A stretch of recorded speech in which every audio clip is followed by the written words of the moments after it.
Hello my dear friends, and welcome back to another Bad Batch video. I've been so excited to make this one ever since episodes 6 and 7 dropped.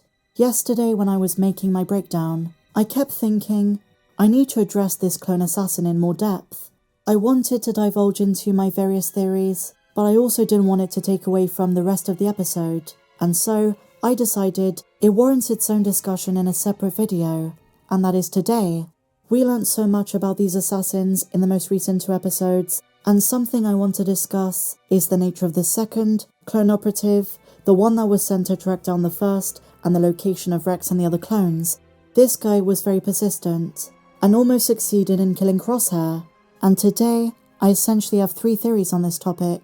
The first one is taking Crosshair at his word, and the implications of this. The second one looks at something that Crosshair may have overlooked, and connects back to his own DNA, and the third one is just common sense. So let's begin. The most popular theory that I want to talk about is the notion this clone is Commander Cody, and not just a generic clone like the first one, CX-1. Crosshair tells us that back at Tantis, he was almost turned into one of these, but because he's not a reg and is defective, it didn't work. Whatever programming and modifications are being made to the clones who do become these killing machines were rejected by Crosshair's body, and this also means the clone assassin is probably not tech, and so if it is a reg, Commander Cody makes a lot of sense.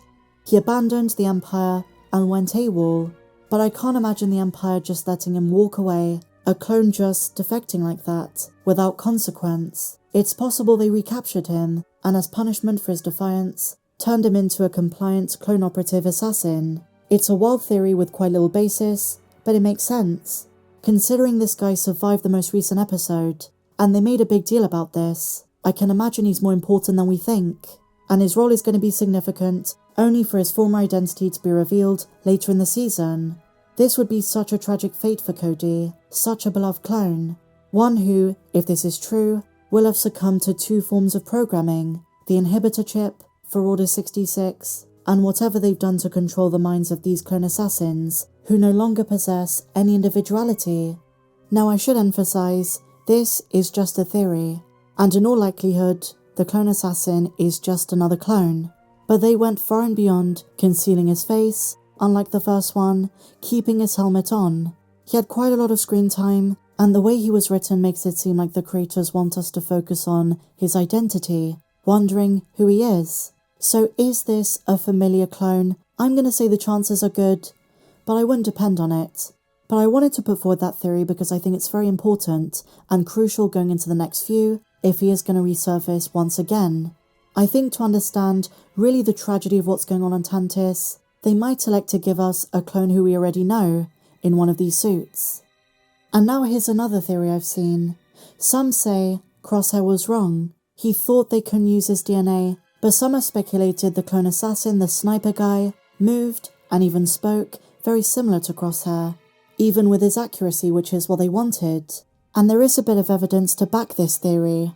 The first clone operative calls him brother, and while this wasn't a Crosshair clone, the second one they sent was part of the next stage of the plan, which is deploying the more effective ones who are Crosshair clones. The second operative literally asks, "Why am I being activated?" And this could be a hint. So the question is, did Hemlock secretly clone Crosshair, and he just doesn't know? Considering the long time that Crosshair's been away from his brothers, is it possible that the Empire did more than just keep him in captivity? While we only got a very brief glimpse of what Hemlock was doing to Crosshair in Season 2, there is one key scene that fans think could be a hint at one of the projects on Tantis. Dr. Hemlock is infamous and notorious for unconventional experiments. He also loves to manipulate, but one of the reasons Hemlock is fascinated by Crosshair is because of how brainwashed Crosshair became when he served the Empire. The obedience factor is something Hemlock wanted to exploit, and take note, Hemlock tells Crosshair he'll make a great new clone model, which explains why they would pick him to be the main experiment. And keep in mind, this has nothing to do with Project Necromancer. It's Omega's DNA they need for that one. Can you imagine what an enormous reveal that would be if there were multiple Crosshair clones, and he was the original template? That might be why he struggled so much fighting this clone. They might be on equal footing, because ultimately they share the same DNA. And so moving on, but staying on the subject of the Bad Batch, I want to talk about something else that we didn't really speak about enough in depth in my full episode breakdown, but I think it's a good time to hone in on some very specific, minor details, which might come back to be very important. And this next one is the theory that Omega is going to carry the legacy of the Bad Batch beyond this show, even if all of them die. Omega's mimicry is nothing new. She's almost like a sponge for absorbing new information and learning from her brothers, learning the best of all of them, whether it's memorizing all of Tech's plans, learning valuable life skills from Echo, Hunter and Wrecker, and in the most recent episode, we see the way in which spending time with Crosshair has rubbed off on her. She might not have spent much time with him until Tantis, but the two interacted a lot in prison, when Omega would brief him on the day's events and sneak to his cell. We see how much her brothers mean to her, and it's only added fuel to an eventual heartbreak if she ends up being the last surviving member, which is a strong possibility. But now she's begun to pick up some of his traits. For example, on the way to Teth, did you notice Omega even chews on a toothpick just like Crosshair does? The little side-eye glance is a very subtle visual nod to show how moldable she is, how impressionable she's going to be. And that kind of makes me worry, because the creatives on the show said there is going to be a big connection between Omega and Asajj Ventress. But some fans have taken the hint and believe there is something bigger going on. The reason she has all of these traits and mimics them is down to a theory that was posited in Season 1, that Omega being the oldest could also imply the other members were engineered based on her. It's also known as the mother clone theory, the notion that Omega was the first of the Bad Batch.